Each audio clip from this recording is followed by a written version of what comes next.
December 13. Again, December 13 na po yan. Make sure to stream and download. And just a bit. Wow! Well, I can see Laguna.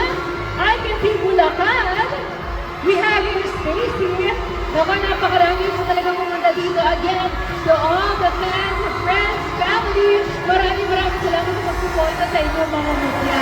And of course, you know what? I'm really excited for tonight because I was given a chance to actually give my fearless forecast. Of course, guys, of course, it's just my opinion. Opinion ko lamang po ito. Kung meron po kayong mga opinion, you can also use the official hashtag for tonight. It's hashtag China. And we're very happy to read that.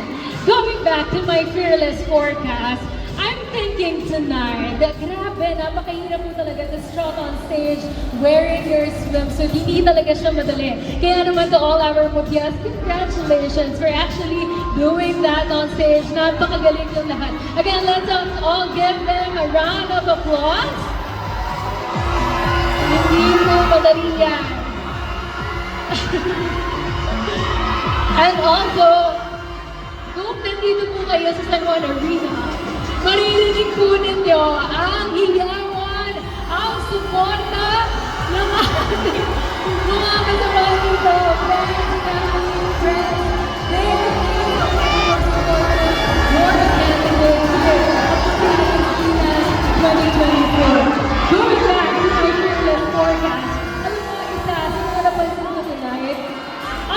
napansin ko tonight, we have here si Batangas City.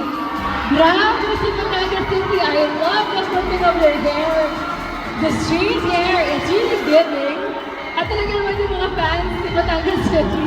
We're very happy to hear that. Thank you so much for coming here, of course. And also, I have another one.